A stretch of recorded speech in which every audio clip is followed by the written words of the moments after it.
여러분 안녕하십니까? 12월 8일 수요일 뉴스투데이 강원입니다. 강원도 지방의회 국내 교육 연수 실태에 대한 집중 보도부터 전해드립니다. 지방의회 의원들을 위해 국회와 행정안전부에서도 교육과정을 마련하고 있는데요. 그런데 대부분 의원들은 이런 공공기관 교육은 듣지 않고 제주도 등 관광지에서 열린 비싼 위탁교육만 찾고 있습니다. 김상훈 기자가 보도합니다. 앞서 보도를 통해 지적했던 의원들의 제주도 교육 연수. 교육을 듣지 않을 때는 제주도 해변과 성산일출봉, 우도를 둘러봅니다. 이런 관광성 교육 연수는 모두 민간 업체에서 마련했습니다. 한 강원도 의원이 받은 민간 업체의 홍보 문자와 이메일 내용입니다. 사실상 여행사 역할을 하는 업체에서 장소와 교육 내용 등 모든 일정을 짜서 보냅니다. 사용 가능한 예산 항목까지 친절하게 안내합니다. 장소는 제주도, 부산 해운대 등 관광지 위주, 비행기 값을 제외하고 2박 3일에 인당 75만 원씩 들어갑니다. 개인적으로 메일이 옵니다. 교육 장소는 다 기관에서 정리를 해가지고 의원들한테 신청을 받고 있습니다. 이렇다 보니 민간 업체에서는 의원들의 신청을 받기 위해 교육은 뒷전, 관광지나 호텔, 자유시간이 많은 일정 등 의전에만 신경 쓸 수밖에 없습니다. 강원도 19개 지방의회가 올해 다녀온 교육연수 41개 가운데 82%인 34개가 민간 업체에서 이뤄졌습니다. 공공기관 주최 교육은 단 2개에 불과합니다. 올해 공공기관에서는 국회의정연수원에서 2차례, 행정안전부에서 1차례 비대면 교육을 제공했습니다. 교육 내용도 예산안 심사와 행정사무감사, 지방자치법 개정, 공직선거법 등 민간 업체 교육과 비슷합니다. 하지만 이 교육을 들은 지방의원은 손에 꼽을 정도, 인원 제한은 없었지만 신청자가 부족했습니다.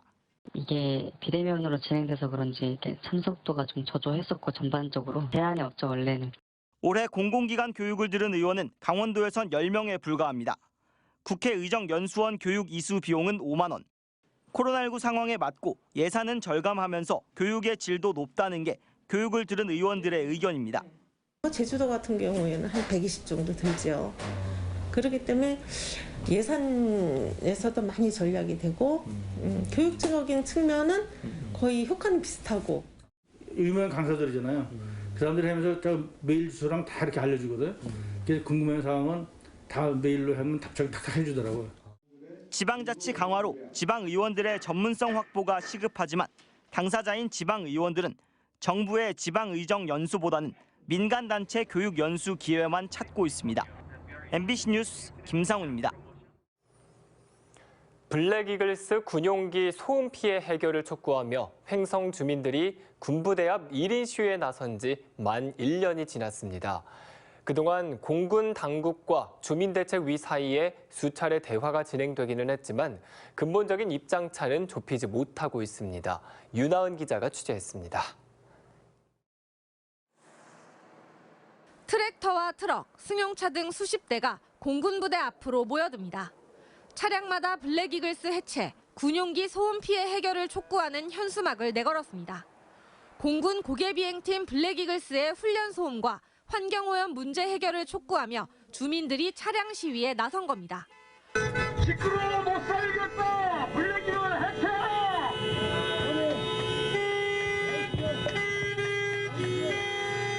2020년 12월 이곳 공군부대 앞에서 시작된 블랙이글스 해체 촉구 1인 시위가 1년을 맞았습니다. 비가 와도 눈이 와도 무더운 여름과 추운 겨울에도 이어진 시위에는 이장단과 번영회, 군의원 등 723명이 동참했습니다. 주민들의 시위가 이어진 지난 1년 동안 대화회장이 마련되는 성과도 있었습니다. 공군본부가 횡성을 찾아 주민들을 만났고 최근에는 사상 처음으로 공군 참모총장과의 면담도 성사됐습니다. 민관군 실무협의회는 블랙이글스 훈련 과정에서 배출되는 경유 스모크의 성분 조사에도 일단 합의했습니다. 하지만 여전히 경유 스모크 포집 방식에 이견을 보이고 있어 구체적인 조사는 시작도 못하고 있습니다. 최근에는 지역 학부모 단체들까지 소음 피해 대책 마련을 촉구하고 나섰습니다. 수업이 시끄러워서 못하는 경우도 있었고요. 그리고 또 어느 학생은 진학에 대해서 고민을 하다가 여기 오기 싫다. 왜 그러냐 그랬더니 비행기 소음 때문에 자기는 이게 너무 싫어서 진학을 다른 곳으로 해야 되겠다고 이렇게 결정을 하더라고요. 학부모 단체는 군용기 소음이 학습권 침해는 물론이고 학생과 교사의 건강에 악영향을 줬는지 조사하는 방안을 놓고 강원도 교육청과 협의에 들어갔습니다. 주민대책위와 공군 참모총장이 올해 안에 한 번 더 만날 예정이지만 주민 요구대로 블랙이글스를 해체할 수도 훈련을 중단할 수도 없는 상황이어서 극적인 타협 가능성은 그리 높아 보이지 않습니다. MBC 뉴스 윤하은입니다.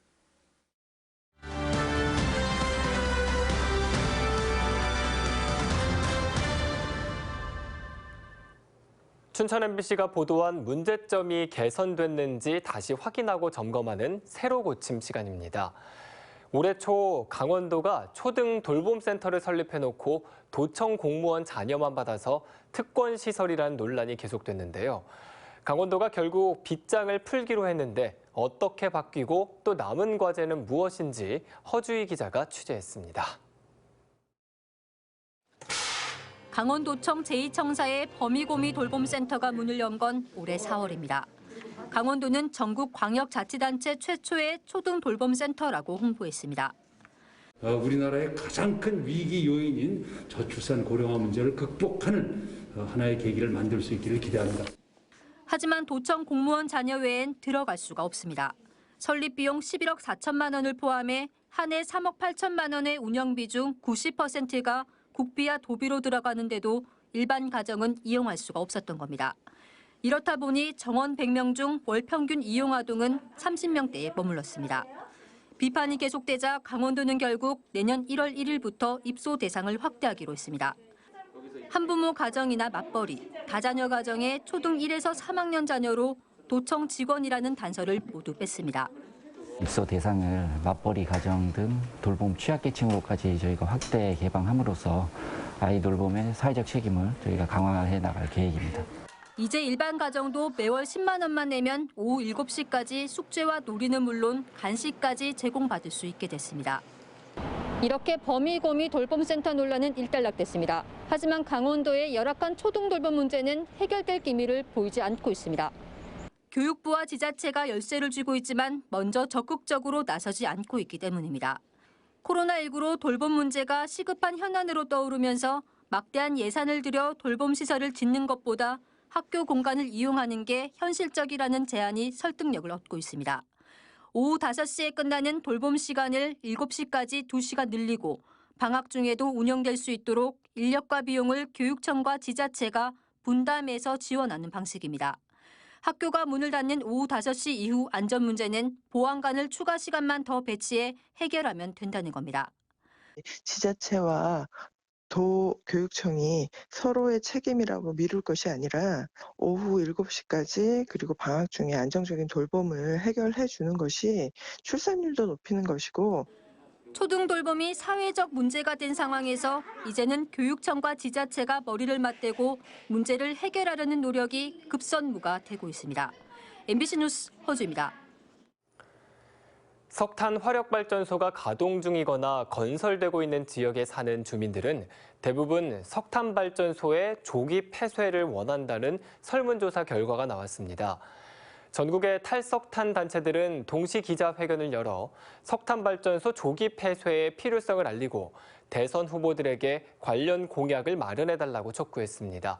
이윤 기자가 취재했습니다. 전국 탈석탄 연대단체인 석탄을 넘어서가 석탄 화력 발전소가 있거나 건설 사업이 진행 중인 지역을 대상으로 실시한 설문조사 결과를 공개했습니다. 주요 내용을 보면 2030년까지 석탄 발전소를 조기 폐쇄하는 것에 동의하는 의견이 79.6%를 차지했습니다. 세부적으로 매우 동의는 38.7%, 동의는 40.9%로 나타났습니다. 석탄 발전소의 조기 폐쇄에 동의하는 이유는 기후 변화 대응이 66.7%로 가장 많았고 건강 문제 23.3%, 석탄 발전소의 경제성 악화 5.5% 순 등으로 답했습니다. 대선 후보들이 기후 위기에 대응할 공약을 마련해야 한다는 조사 항목도 눈길을 끌었습니다. 지지 후보를 결정할 때 기후 위기 대응 공약이 중요하냐는 질문에는 83.2%가 중요하다고 답했습니다. 세부적으로 매우 중요하다는 42.8%, 중요하다는 40.4%를 차지했습니다. 기후변화 대응을 위해 필요하다고 생각하는 공약은 탈석탄과 석탄발전소 폐쇄가 28.5%로 가장 많았고 기후변화 관련 연구개발 지원 23.7%, 재생에너지 보조금 확대 13.7% 순 등으로 나타났습니다. 전국의 탈석탄 단체들은 동시 기자회견을 열어 다수의 국민이 석탄발전소 퇴출을 원하고 있다며 대선 후보들에게 관련 공약을 마련해 줄 것을 촉구했습니다. 탈석탄 논의와 공약 발표에 진전을 보이지 않고 대부분의 후보가 탈석탄 연도 설정에 추가 논의가 필요하다는 유보적인 입장을 보이고 있습니다. 이번 조사는 탈석탄 연대단체인 석탄을 넘어서의 일례로 모노리서치가 지난달 5일부터 22일까지 강릉과 삼척 등 석탄 발전소가 가동 중이거나 건설 중인 12개 시군에 거주하는 만 18살 이상 3,600명을 대상으로 실시했고 표본 오차는 95% 신뢰 수준의 플러스 마이너스 1.63%포인트입니다. MBC 뉴스 이용입니다. 강원도 선거관리위원회는 제20대 대통령 선거 90일 전인 내일부터 후보자와 관련이 있는 출판기념회와 국회의원, 지방의원의 의정활동보고회가 금지된다고 밝혔습니다. 후보자의 광고 출연은 물론 정당이나 후보자 명의를 나타내는 서적 등의 광고도 제한됩니다. 또 통리반장이나 주민자치위원회 위원 등이 선거사무원, 예비후보자의 활동 보조인, 연설원이나 투표 참관인 등이 되려면 내일 그 직을 그만둬야 합니다. 강원도가 내년 1월 27일부터 시행하는 중대재해처벌법에 대비해 도민안전총괄관 조직을 신설해 본격적으로 가동합니다. 도민안전총괄관은 1담당관 1팀 6명의 특별 조직으로 구성했습니다. 앞으로 도민안전총괄관은 중대산업재해와 중대시민재해의 예방과 감독을 총괄하면서 유해 위험 요인 점검, 안전보건에 대한 점검과 의무 이행 결과, 조치 이행을 확인합니다.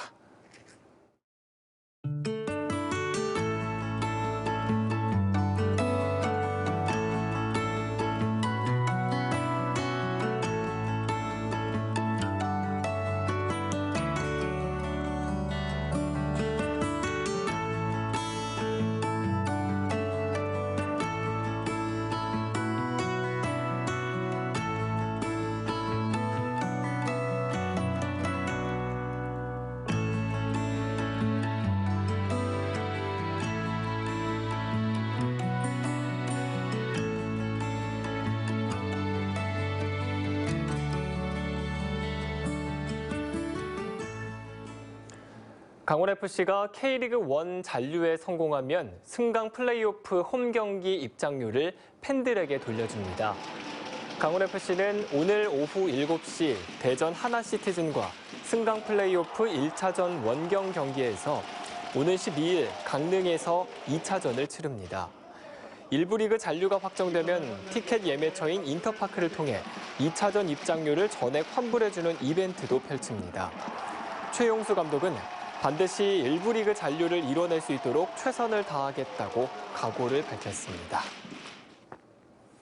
2022년 농식품부 공모사업 농촌축제 지원 사업에 강원도가 최다 선정됐습니다. 농촌축제 지원 사업은 농촌 지역에서 지역 주민들이 주체가 돼 주민화합, 전통 계승, 향토자원 특화 등 특정 주제를 중심으로 지역 공동체 활성화를 위해 개최하는 마을 단위 축제를 지원합니다. 강원도는 선정된 전국 72개 마을 가운데 가장 많은 12개 마을이 선정됐습니다. 춘천시 북산면 삼막골 가족 대동제, 원주시 지정면 조롱박 축제, 인제군 북면 꼬부랑 축제 등이 해당됩니다. 원격 수업 등으로 학교 내 영상기기 사용이 늘어나는 가운데 학교별로 관리했던 정보화 기기를 통합 관리하는 시스템이 갖춰집니다. 강원도 교육청은 올해 말까지 교원 업무 경감과 체계적인 정보화 기기 관리를 위해 5억 원을 들여 태블릿 PC와 컴퓨터 등 학교 정보화 기기 관리 시스템을 구축한다고 밝혔습니다. 내년 1월 시스템이 갖춰지면 학교 담당자 등이 모바일로 접속해 유지 보수와 수요 조사 등을 간편하게 처리할 수 있게 됩니다. 코로나19 이후 자해 등 정신과적인 응급 개입 신고가 늘어난 가운데 춘천시가 정신응급 대응 체계를 마련하고 나섰습니다. 춘천시에 따르면 올 들어 10월 말까지 정신과적 문제로 인한 응급 개입 건수는 1000여 건을 넘어서 지난해 371건에 비해 3배가량이나 늘었습니다. 이에 따라 춘천시는 정신과적인 응급 환자에 대해서는 코로나19 신속 검사를 실시해 입원 대기 시간을 4시간에서 1시간으로 단축하기로 한림대 충천성심병원과 협약했습니다. 또 응급, 행정 입원 치료비와 외래 치료비를 지원하는 등 지속적인 관심과 지원에 나설 계획입니다. 스마트 도시재생 활성화 사업으로 추진된 원주시 중앙동 스마트 교통관리 체계가 구축됐습니다. 원주시는 국비 등 7억 원을 들여 원일로 중앙시장과 강원 가명, 풍물시장 등 3개 버스 정류장에 버스 정보 안내 시스템과 CCTV, 공기청정기, 에어커튼, 무선 스마트폰 충전기, 온열 의자 등을 갖춘 실내형 스마트 버스 쉘터를 설치했습니다. 또 전통시장과 평원동, 일산 등 4개 공영주차장에 사전 요금 정산기와 주차 유무 센서, 차량 접근 알림판 등 각종 센서와 IoT가 융합된 주차 시스템을 설치했습니다. 속초시가 보호가 필요한 아동들을 위해 아동 공동 생활가정 아띠의 집을 운영합니다. 속초시는 강원도 사회서비스원과 위수탁 협약을 맺고 내년 1월부터 아동 공동 생활가정 아띠의 집을 운영한다고 밝혔습니다. 아띠는 친한 친구라는 순 우리말로 아띠의 집은 7명 정원의 여아 전용 아동 공동 생활가정으로 운영됩니다. 삼척시의회가 수년째 개통이 지연되고 있는 국도 38호선의 확포장과 조기 개통을 건의했습니다. 삼척시의회는 삼척과 태백을 잇는 국도 38호선 확포장 공사가 14년째 완공되지 못하고 있고 미개통 구간은 수년째 방치돼 있다며 조기 개통을 촉구하는 건의문을 국토교통부와 국회, 강원도 등에 보냈습니다. 시의회는 현재 도로 개설과 관련해 인근 사찰과의 손실 보상 협의가 지연되면 도로 개통 또한 지연될 수밖에 없어 본선 도로 노선을 일부 조정해 해당 사찰을 미편입하는 방안까지 고려해 줄 것을 요구했습니다. 양양군이 관광객 유치를 위해 양양수산항과 울릉도, 독도를 오가는 여객선 노선 신설에 본격적으로 나섰습니다. 양양군은 지난 1일 기획감사실에 해상운송 전담팀을 신설하고 내년도 추가 경정 예산안에 관련 예산을 편성하도록 준비하고 있습니다. 이상으로 뉴스투데이 강원을 마칩니다. 시청해주신 여러분 고맙습니다.